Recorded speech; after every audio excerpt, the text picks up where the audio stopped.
Hi, I'm Mike Doran. I'm a senior fellow here at the Hudson Institute and the director of our Middle East Center.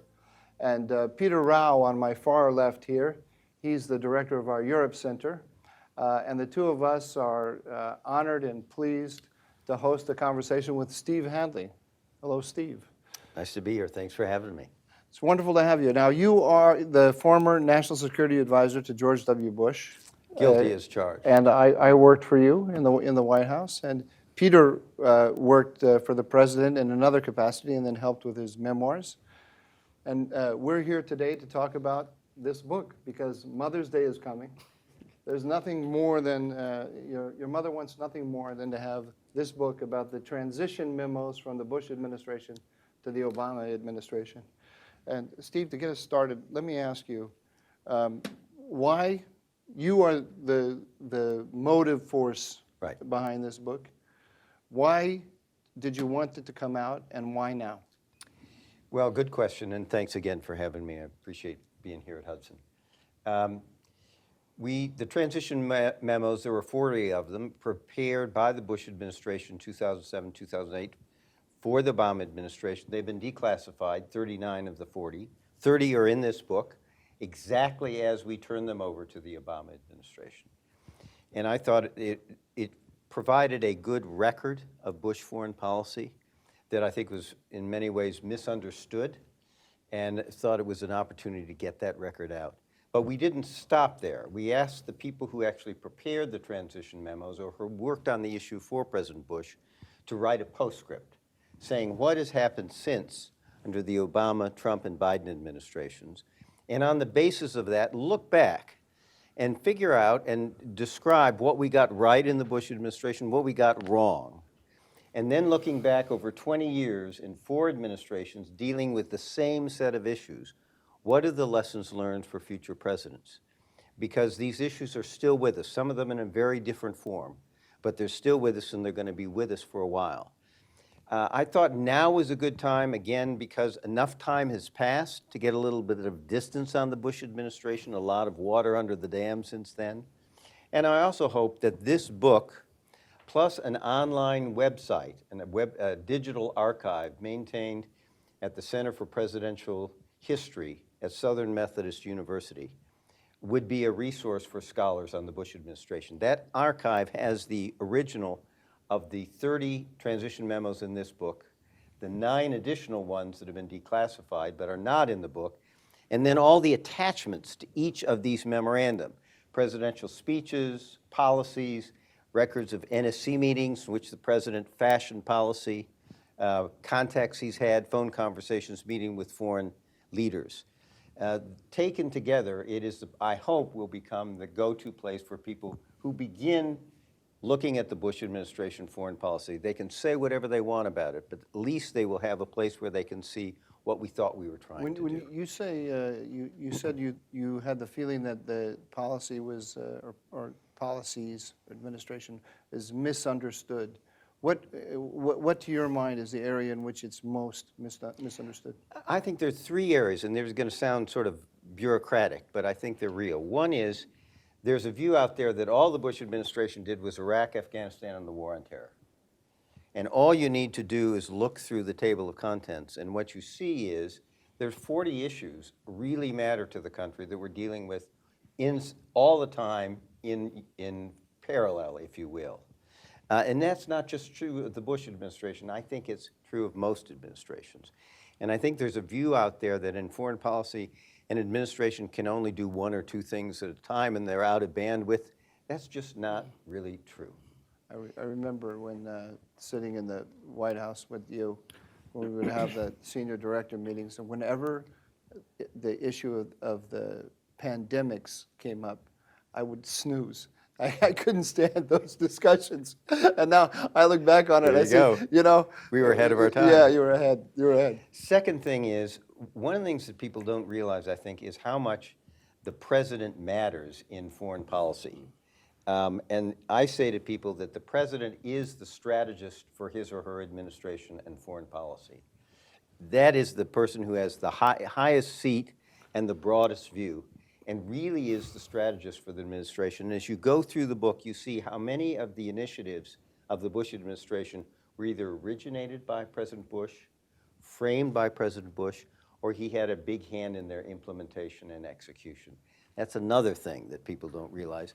Who we elect as president really matters in this country, particularly in foreign policy. And the last thing I think is the Bush administration is viewed as great unilateralist administration, quick to use military power, not to use other elements of U.S. national power. And I think what you see from this is a broad range of initiatives across the spectrum where the president would get an idea and might start with a national program, but he'd take it on the road to the G7, to the United Nations, to other groups, and would sign up other countries. So if you look at frameworks for dealing with terror or proliferation, we had 130, 140 countries signed up basically to our framework. Or HIV, AIDS, and malaria, the initiatives to deal with those diseases in Africa. National programs taken on the road and became an international effort. And that's, again, one of the great strengths of America, because one of the things you learn from the book, which I think is still true today, nothing much is going to happen internationally on a major international problem unless the United States takes the lead. And that's how you lead. You do something at home, so you put your bona fides on the table, and then you take it abroad and sign up friends and allies around the world, and suddenly you have an international initiative to deal with a global problem. Well, congrats, Steve. Also, on my behalf, I really immensely enjoyed this book because I think it accomplishes two things you didn't mention, which I think are two additional rationales for the book. One is, as a foreign policy analyst who didn't have the pleasure of serving in your NSC, it really gave me a glimpse behind the curtain at what excellent memo writing looks like. Crisp, sort of comprehensive, concise descriptions of national security issues. And so you mentioned SMU. Hopefully it's also taught at the undergraduate and graduate level how to actually write at a high level for national security decision makers. And the second is, across these 39, 40 memos in the book, you really get the full toolkit of playbook policy options that are available to a president. It's hard to think of foreign policy moves you can execute beyond what is already in the book, which takes me to my question, and that is to your third point that you just raised about the Bush administration working with allies and partners, and sometimes even with competitors, borderline adversaries, to solve problems. There were a series of really nettlesome security problems where the Bush administration looked to bring in China and Russia to solve the issue on the DPRK, the six-party talks, the P5+1 on Iran. To what extent, given how much the world has changed, do you think that's still available to us as a playbook, as a policy option, to bring in the Chinese and the Russians? How should we prioritize relations and think about that? Yeah, that's a very good question, and I'll answer it. The bottom line is going to be the spectrum for that is quite narrowed. And one of the things when you read the book, and particularly the transition memos on China and Russia, you see how the China and Russia, particularly China, that Bush faced in his 8 years, how different it is from the China today. And let's just start with China. So the China of Jiang Zemin and Hu Jintao was a China that wanted a benign international environment, wanted to focus on its own economic development, had this policy of hide your strength and bide your time, which is not reassuring because it says at some point there's going to be a reckoning, but it means in the short run, you've got a respite. They wanted to be part of the international system rather than overturn the international system, and they wanted to partner with the United States. And we did a lot of partnering with them, and you mentioned some of the things with respect to China. But to our credit, we recognized that it could go south. So in parallel with that, and there's a parallel transition memo that accompanies the China transition memo on East Asia security architecture. We strengthened our relationships with our friends and allies in the region, particularly Japan, South Korea, Australia, tried to with the Philippines. We also helped nurture a strategic partnership between the United States and India, which has become more and more important as China has morphed to the China that we see today. So the question becomes, why did that happen? And I've thought a lot about it, and the question is, did we miss a bet? And some people say we shouldn't have been involved in the Middle East, we should have been focusing on China at the get-go.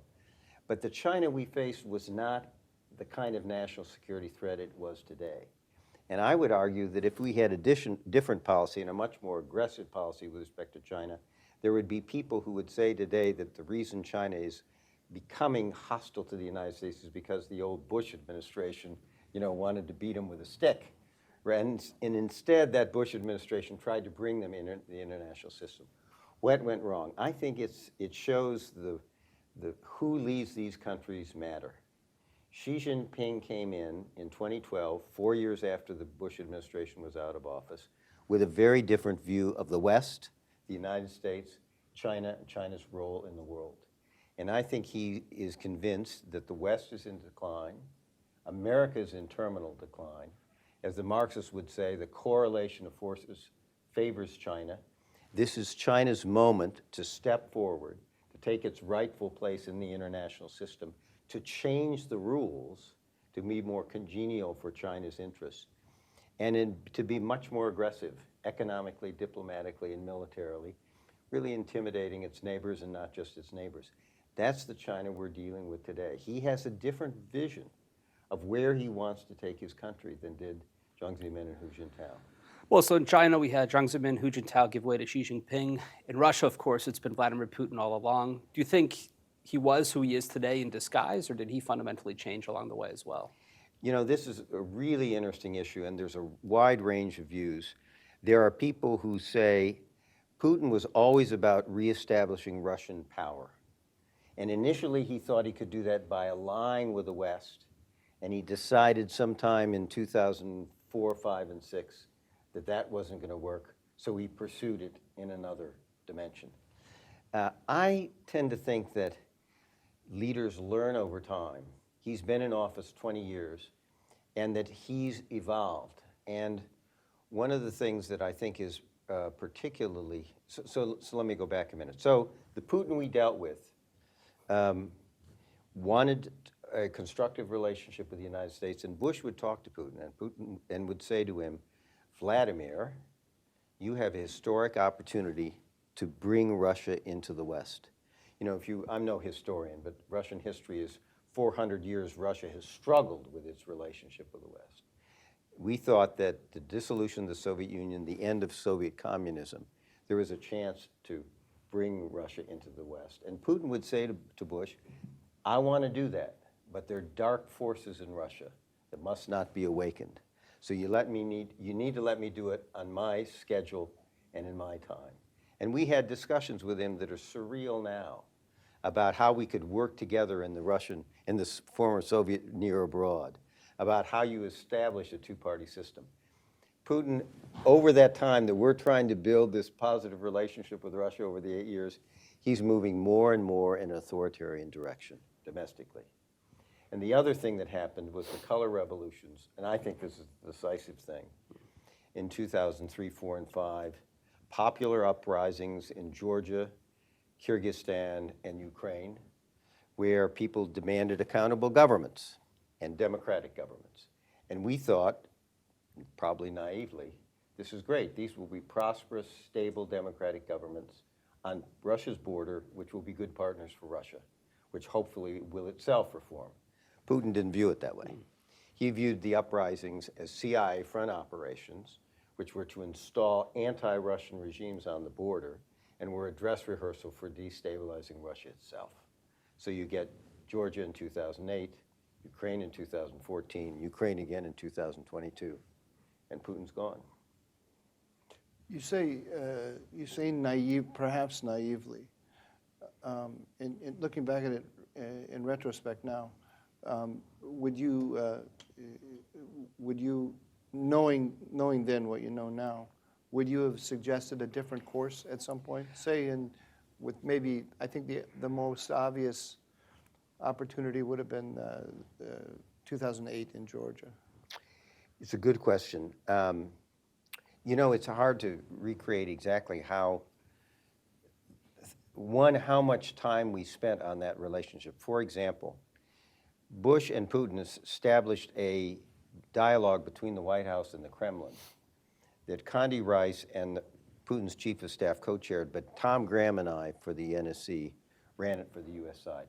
And I look back at a chronology. We were either meeting in Washington or meeting in Moscow with this group every month.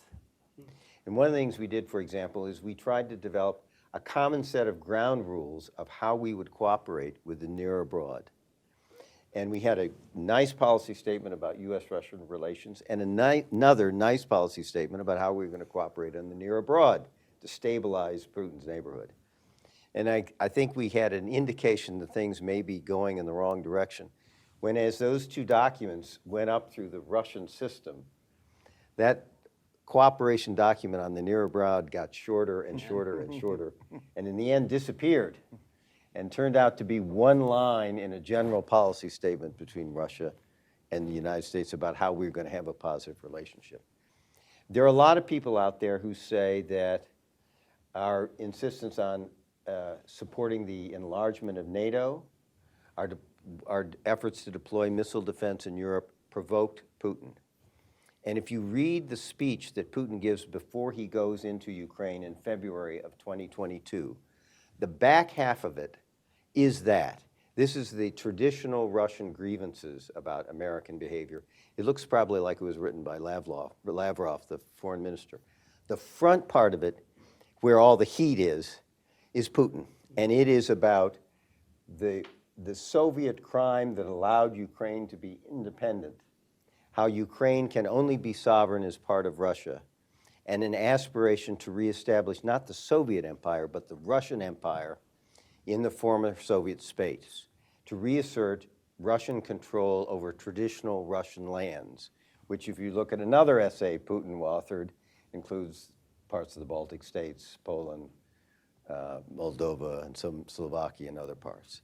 So I think Putin, and part of it is explained, I think, by the fact that if you're in power for 20 years, you know, it's not like fine wine.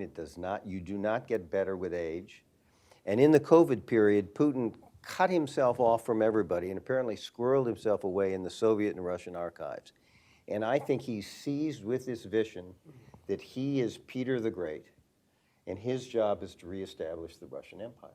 And that's why what happens in Ukraine is so important.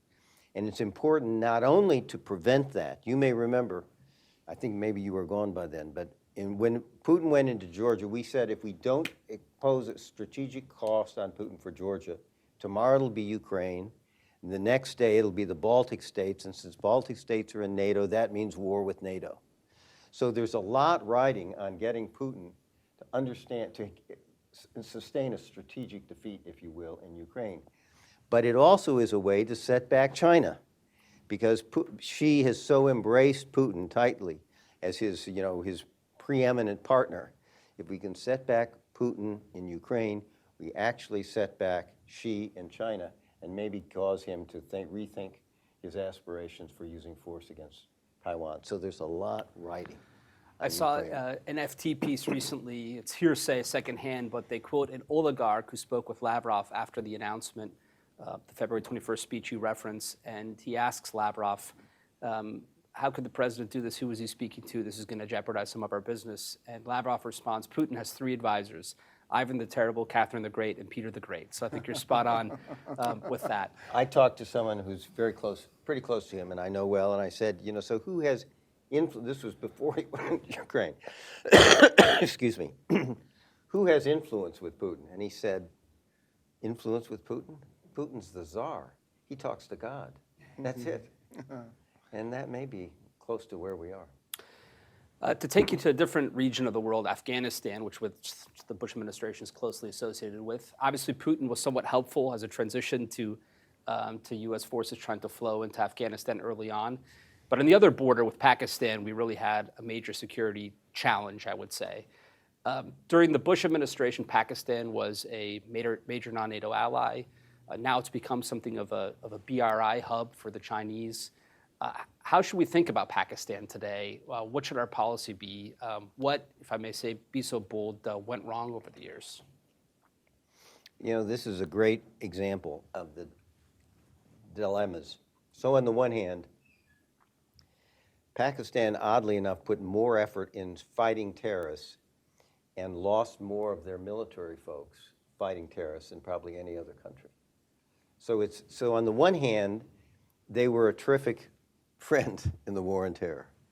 And on the other hand, they were clearly supporting the Haqqani network and others hedging their bets against the possibility that we would fail in Afghanistan, and thereby contributing to the prospect that we would fail in Afghanistan. We never were able to get the Pakistanis to make a strategic choice to be all in on the war on terror. They had this view that there were good terrorists and bad terrorists, our terrorists and everybody else's terrorists. And we would say to them, you know, terrorists are terrorists. And you may think they're your friends now, but at some point they'll come for you. And if you look at the Pakistani Taliban now using Afghanistan as a safe haven to attack Pakistan, the way the Afghan Taliban used Pakistan as a safe haven to attack Afghanistan, it has come true. We never were able to get Pakistan to make that strategic choice. Some people would say it was because we did not do enough to convince Pakistan that we had an enduring commitment to a strategic relationship with Pakistan. It wasn't just transactional, paying them to help us on the war on terror. We tried to do that. We pushed a lot of money to Pakistan to try to shore up their economic system, to try to bring some economic development to areas that were used as recruitment for terrorists. But it was difficult. We never convinced them, and at the same time, we're trying to make a strategic relationship with India, but not offering the same kind of relationship with Pakistan. We never resolved those dilemmas. A number of people said, you know, you just need to think about Pakistan as North Vietnam in the Vietnam War. So both in the administration and after the administration, I asked folks to run the war game of what happens if we really declared Pakistan as the enemy, if you will. And it doesn't, the outcomes don't come out well. And sometimes you're fated to manage a problem that you just can't solve. And we couldn't figure out a way how to solve Pakistan, and I haven't heard anybody else who's come up with one, quite frankly. Very tough. I just got back from India, actually, my first trip, and I found it to be incredibly exciting. Yeah. I've never spent much time thinking about it. I've never been there. Interesting. And they're starting to get involved in the Middle East, that triggered the thought in my mind that the Bush policy toward India is really one of the great successes of the administration. Yeah. I wonder if you agree. If you could just give us a sense of how you were thinking about it. You just mentioned that, I guess, there had been, my impression, you'll correct me if I'm wrong, is that prior to the Bush administration, there was the sense that anything we did with India, we also had to do with Pakistan. And the Bush administration broke that. We did. Started developing the India relationship. Where do you, how do you understand it in terms of the Bush administration? Where do you see that relationship going long term? Yeah. So it's a good example of one. There's a lot more continuity in foreign policy between administrations, even of different policies, than you would expect if you listen to our presidential debates, for example, about foreign policy, which I think are a combination of straw persons and red herrings most of the time. There's a lot of continuity, and India is one example where the Clinton administration started moving, and one of the last foreign trips Bill Clinton took as president was like 5 or 6 days in India. But it's also an example about how initiatives come from the president. The president, during the campaign, said, one of the things we want to do is I want to get a strategic relationship with India, be thinking about how we're going to do that. And his reasoning was, everybody was focused on China as, you know, emerging power. He thought India was also an emerging global power. And when it emerged, he wanted India to be working in league with the United States to try to perpetuate a rules-based international order based on our values and principles. He was also influenced by the fact that India is the world's largest democracy. And his view is that we have the best relationships with countries with whom we share democratic values. So he was all primed to try to have a strategic relationship with India because India was going to be a global player and he wanted to be on our side. There are those in the administration who also made this argument that, you know, China is uncertain and it would be nice to have India on our side as we try to manage an emerging China. We didn't present it to the Indians that way because that would be a reason why they would not join rather than a reason why they would join. But it is true that the fact that there is now this Quad arrangement between the United States, Japan, Australia, and India, talking, among other things, about how to deal with emerging China, that it was very foresighted. It is not perfect. Indian democracy is struggling, like our democracy is, with internal challenges. They are buying a lot of deeply discounted Russian oil. We wish they were not doing that. They still have an arms relationship with Russia, but we have to recognize that the relationship between India and Russia is of long standing. It's not going to go away overnight. And I think the administration has given India a little bit of a pass, quite frankly, on their purchases of Russian oil. And I think given the range of issues we have with India today, you know, you can make a case that that's the right thing for them to do. They convinced me on that. One of the interesting things I heard when I was there from a senior official was, if you think, with respect to their relationship with Russia, so if you think that we don't understand that a solid victory by Putin in Ukraine is going to be bad for us in Asia with respect to China, then you're mistaken. Oh, interesting. We definitely understand that, but we have a public opinion. We have discounted oil. We're getting it at 50%. We can't turn around to our public and say, no, I'm sorry, we're going to have to pay double for energy and so on. I personally found it convincing. They also like Iran a little bit too much. They do. There are two other things that are worth saying about India. One, I was at a conference about a year and a half ago, conducted virtually, and the Indian foreign minister, who's a wonderful guy, was asked by an Arabist, former head of the Arab League, why shouldn't India have a non-aligned policy between China and the United States? And it was very interesting. Jaishankar, who's a very careful diplomat, said, we're not neutral between China and the United States. We have China on our border, making incursions on our border, threatening our sovereignty. We're not neutral in the struggle between India and between the United States and China. It's an extraordinary thing for the foreign secretary foreign minister to say. Secondly, we can talk about the Middle East. The geometry in the Middle East is completely changed from the time you and I were working together on this issue. And one of the new players in the Middle East, of course, is China, which is now the largest trading partner of the Middle Eastern countries, not the United States, and is buying all that Saudi oil that we used to buy. But one of the new players in the Middle East is also India. And Jaishankar talked about something I'd never heard about, which is a mini Quad, which is India, I guess, the United States, UAE, and Saudi, I think. I may have that wrong. Israel. Yeah. Oh, Israel, exactly right. I2U2. Even more important, right. Israel. They call it I2U2. I2U2. Sounds like a band. This is a huge innovation in the Middle East. One, because it involves India in the Middle East, who is defining its interests increasingly is in the Middle East. And secondly, the inclusion of Israel, which is huge. So, you know, India ought to be talking to the Indians about our Middle East policy, which needs a lot of work. No, absolutely. I was fascinated to hear. I had never tried to think about what the Middle East looks like from Delhi, but they pointed out that the Abraham Accords were actually tremendously beneficial to them because it opens up the possibility of working comfortably with the Israelis and the Gulf states. And they used to have to balance.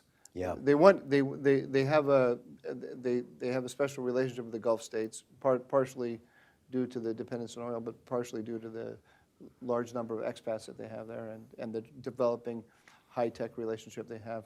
And balancing their Iran relationship with their Gulf partners was difficult. But then on top of that, they had to balance Israel and their Gulf partners. And the Abraham Accords made that second balancing game unnecessary now and opened up a new possibility. Why don't you mention for listeners what the Abraham Accords are? Oh, the Abraham Accords are the normalization of relations between Israel and the neighboring Arab states. Yeah. Big change. And Morocco. A real accomplishment of the Trump administration, I must say. They were really ahead of their time on that one. You write early in the book that President Bush tried to resolve this traditional tension between realism and idealism through a, as you put it, balance of power toward freedom. And perhaps the major policy plank of that is the freedom agenda, which the president rolled out, I think, to a lot of fanfare. Then it was, I suppose, tarred a bit, partially through the Iraq War. And if anyone read your transition memo on the freedom agenda, it's probably President Biden, because democracy and authoritarianism is a regular plank in his own remarks. Can you talk a little bit about the origins of the freedom agenda, some of the tensions in policy execution, and where we are today? Yeah. This is a complex subject. Good question. Freedom agenda started for President Bush, and I'm not sure we captured this well enough in the book, his view about people.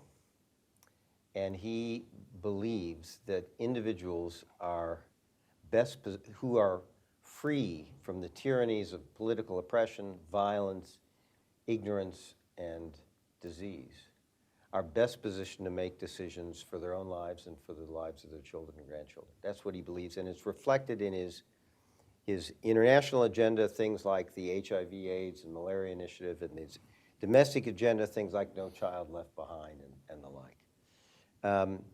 So that's the sort of framework for the freedom agenda, that people deserve to be free. They have a right to be free, and that it is in the sort of human soul to want to be free. Or another way to say it, if people are given the choice free of coercion, they will opt for freedom. It found the narrow expression and a broader expression. The narrow expression was in the war on terror, where we're dealing with these extremists and these terrorists who take a perverted version of Islam and start signing up followers. Give them a vision for people who are otherwise disengaged and very disillusioned and in despair about their own societies. And he said we have to counter that vision. And his way to counter that vision was democracy and freedom. Build a democratic state for yourself and your children. So there's a case where our realist objectives of dealing with American interests, i.e. not protecting the country from terrorist attack, melded with the idealism of promoting democracy and freedom, because promoting democracy and freedom was one of the ways to counter the ideology of the terrorists. That's the sort of narrowing way in which our realistic definition of our interests and our idealism promotion of democracy and freedom aligned, and we're not in conflict. But he would also say that in order to try to deal with the problem of despair that resulted in terrorism for the Middle East, we needed to encourage a transformation of the Middle East from authoritarian regimes, which did not deliver stability, as we thought, to regimes that were able to provide for their people, were stable, would not be sources of training grounds and recruitment for terrorists, that would not invade their neighbors, and that would be allies with us in supporting the international order. And for him, the regime that meets those criteria was a democratic regime. Why? Because they're legitimate, because democracies tend not to invade their neighbors. They do, if they are working well, deliver for their people, and they would be supportive of an international system which was based on democratic values. So again, his view was, for our realistic objectives of a stable Middle East that was not a threat to our interests, we need to promote freedom and democracy, because that will result in the kinds of regimes that will meet those criteria. But it was not, as some people have written, this a sort of wild-eyed idealism, because he said, and he believed, that those virtues of freedom and democracy would not be self-enforcing, if you will. They needed to be buttressed by this balance of power that favors freedom. That is to say, the United States and like-minded states coming together and putting their diplomatic, economic, and military heft behind the promotion of those values and that kind of transition in the Middle East.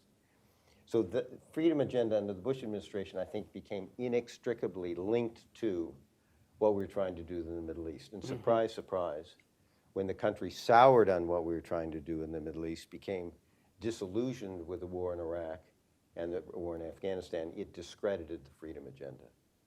And it went out of fashion. Break, break, break, break. Russia, China, a revanchist Russia, an aggressive hegemonic China, now promoting an authoritarian alternative to the democratic model. And suddenly, the freedom agenda is back on the table as something we are going to need to do and need to promote if we're going to check the effort by China and Russia to overturn an international system based on our norms and values and institute one that is based more on authoritarian principles. So suddenly, the freedom agenda is back, but in a very different context. Can I just follow up then on, Sure. on both Iraq and Afghanistan, which face very different situations today? Obviously, we're no longer in Afghanistan. I think we have about 2,500 troops left in Iraq. What, from that freedom agenda, from the change that Afghanistan underwent from 2001, 2002, until we pulled out in 2021, what do you think's left that can resist or perhaps push back on the circumstances the country now finds itself in? And separately, also on Iraq, perhaps you could touch on the prospects for Iraq going forward, given all the changes that it's undergone since 2003 and 2004. So I'll answer that. Let me do one thing up front first, which is one of the problems about the way we talk about the Middle East is, you know, everybody frames it as these endless wars. Well, they were endless wars for the people of Iraq and Afghanistan, but they were not endless wars for the U.S. military.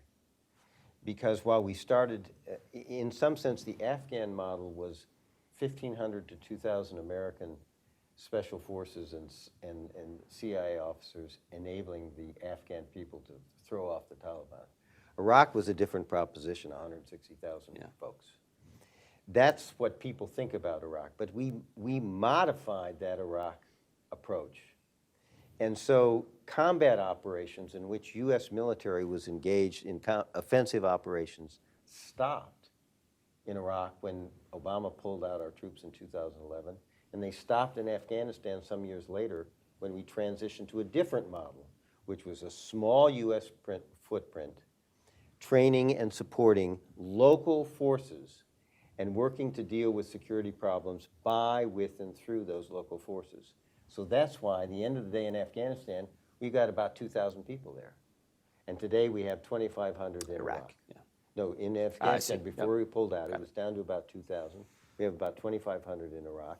That's a model that was working and was not subjecting U.S. military to the need for offensive operations and the resulting casualties. Americans missed that. I think that model was sustainable in Afghanistan.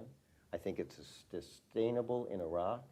I think it's important in Iraq because for all the problems the country has, if you look at what they've been through from Saddam Hussein and his brutal regime forward, they are still a struggling democracy, having had 6 peaceful elections and transitions of power, and are trying to build a society in which Sunni, Shia, and Kurds all working together for a common future. And I wouldn't bet against them. If we're willing to stand with them, and you have a Shia prime minister coming to the President of the United States and saying, please keep your troops in my country, because he needs them to balance Iran. If we're smart, we'll do that. And Iraq may actually ultimately, for the Iraqi people, but also for us, be the kind of democratic society where Sunni, Shia, and Kurds can work together, which would be a terrific example in the Middle East. I don't despair of it. I despair about what is happening in Afghanistan. It is a tragedy, especially for women and young people.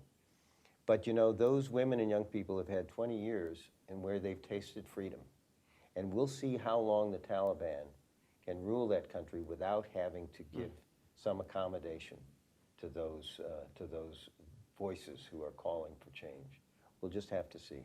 But today, it's a real tragedy.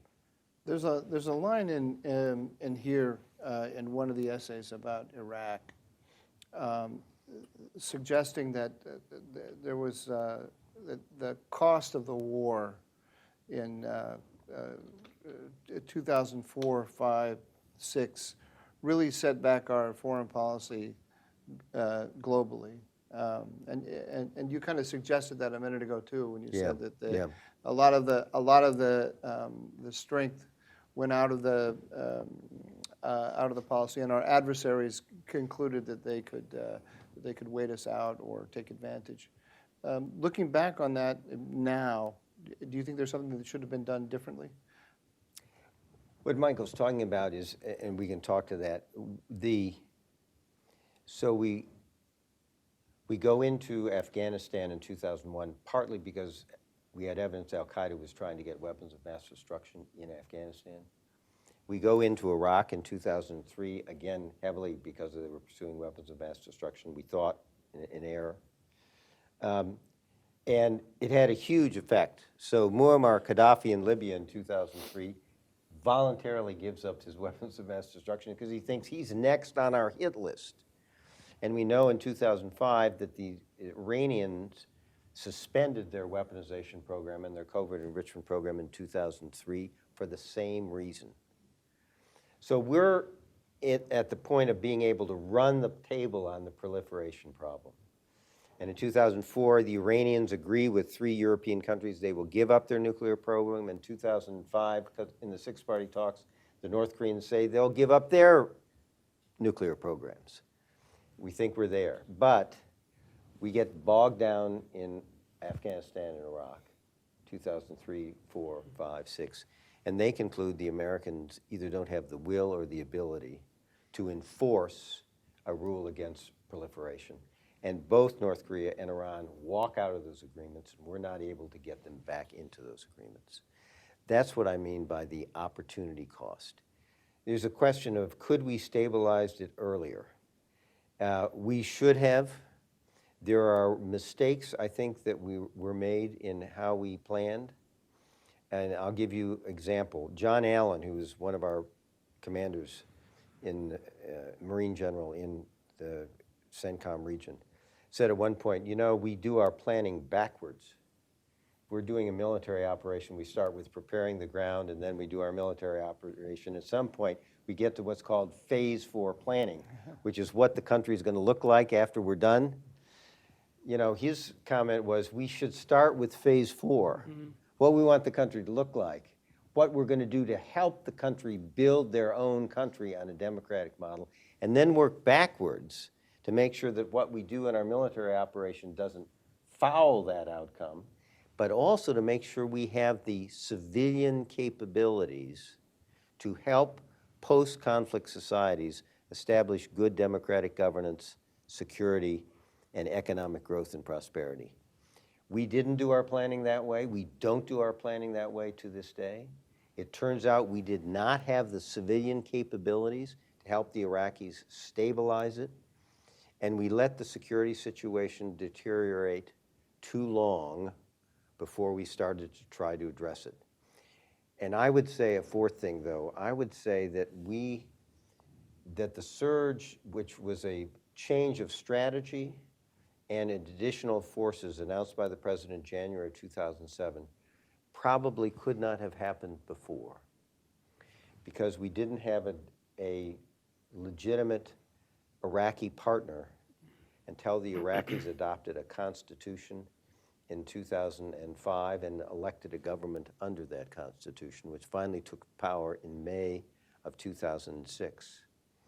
We had not relearned how to do counterinsurgency, which was this change of strategy. We knew in Vietnam, we had lessons in Vietnam, we forgot them, and it took the military some time to relearn those lessons. We also had Stan McChrystal running an operation that really decimated the leadership of al-Qaeda. We had Sunni leaders who got tired of al-Qaeda out in the western part of the country in Anbar province and were ready, if supported, to rise up against al-Qaeda. All of those things came together in 2007 to permit the surge. I'm just not sure we could have pulled it off any sooner. You think we could have been tougher with Iran? Iran and Syria?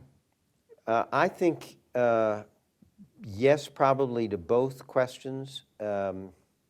Oddly enough, we were able, in both overt and covert means, to back the Iranians off during the period of conflict.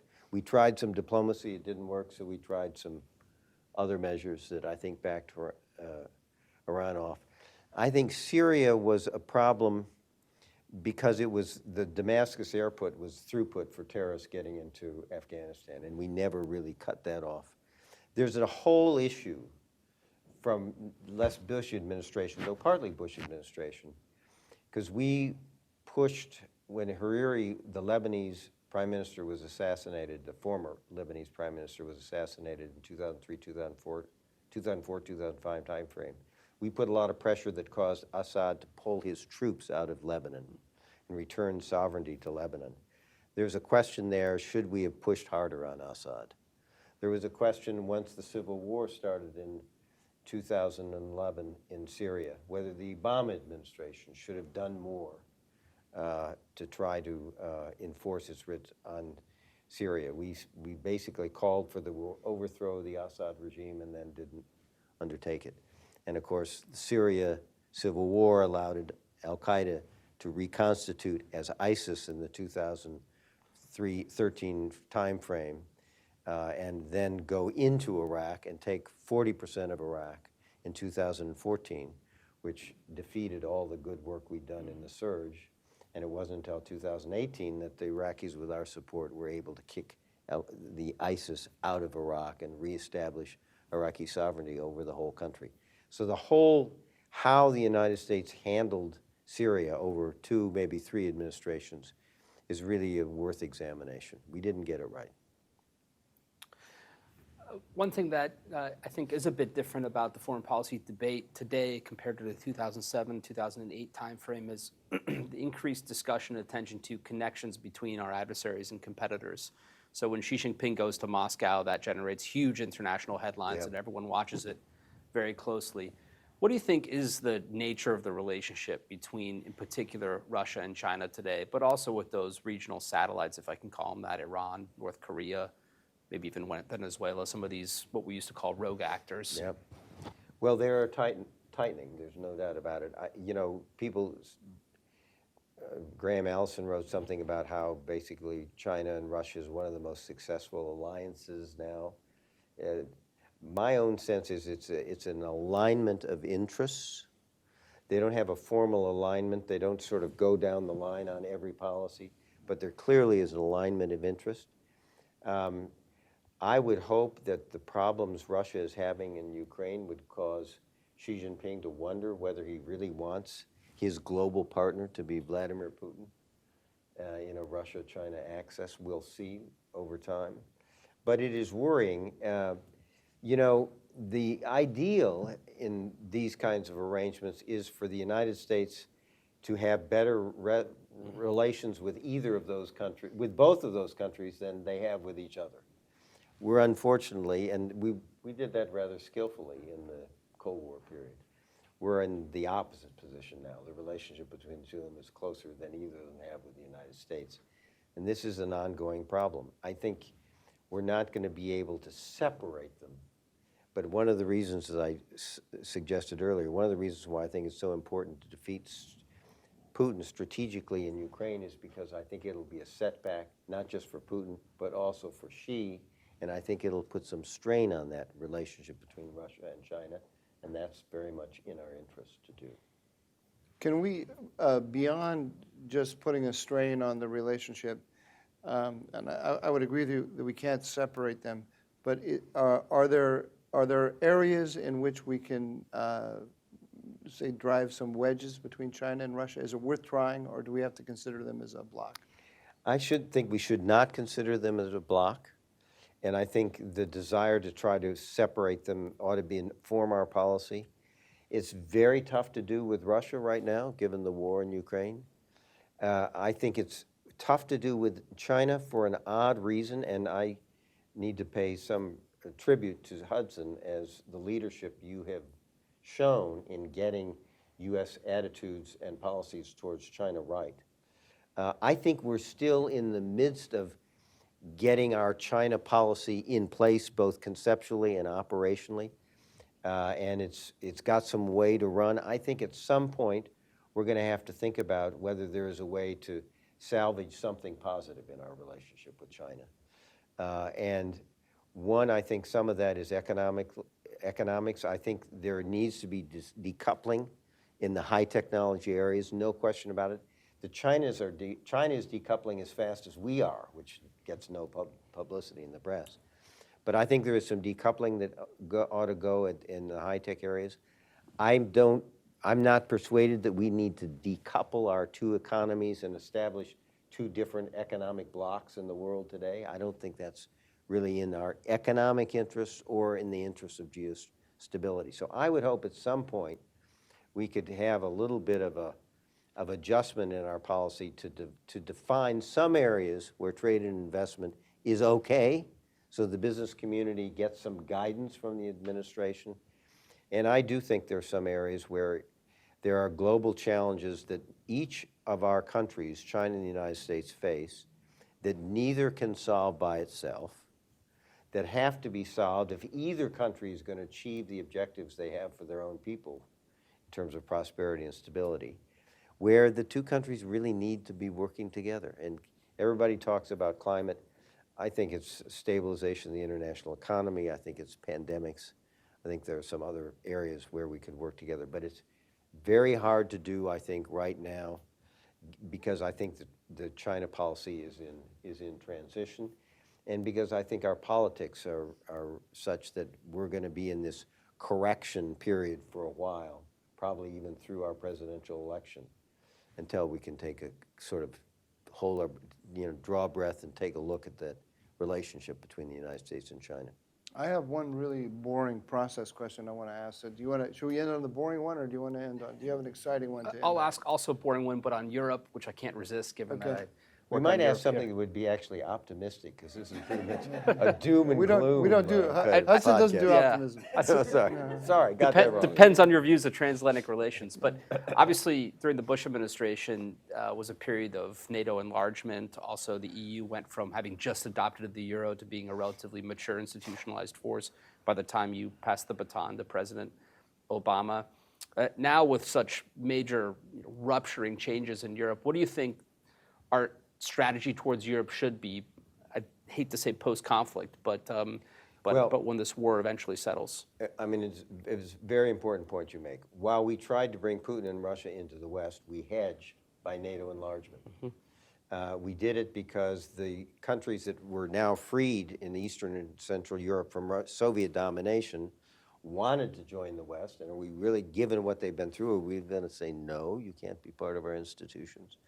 But particularly the Baltic states said, you try to bring Russia into the West, okay, but we know Russia better than you. They'll be revanchist Russians in the end. And in the interim, you better be building the NATO alliance. And we bought that argument. And it turns out it's a good thing we did. The only two countries Russia has invaded, Georgia and Ukraine, are two countries that are not in NATO. There's a lesson there. So I think the truth is, sadly, until Russia wants to make another effort to have a positive relationship with the West, we're in a situation where we've got to complete the NATO alliance. We've got to get the Europeans to take more responsibility for developing the hard power that you need in order to deter Putin from pursuing his dreams of a reconstituted Russian empire. That started in Europe. You've seen it in the Germans in terms of their increasing their defense budget and shutting down them and eliminating their dependence on Russian oil and gas. But there's more to do. So I think the Europeans need to make more efforts on behalf of their own defense if they're going to expect the United States to continue to make the efforts we're making on behalf of their defense. You mentioned early on in our discussion here that strategy really only comes together in the person of the president. And that was one of the big conclusions that I came away from, lessons that I learned in the White House. I saw it a million different ways. One example I always give people is that I thought I knew something about the U.S. and Middle East before I came into the White House. Turns out I knew less than I thought. But one thing I knew I didn't know about was energy policy and our Middle East policy.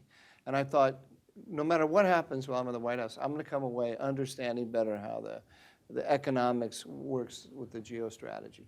And I came out of the White House knowing no more, because the economic relations were run by the economic advisors, who guarded their territory more zealously than the intel people did.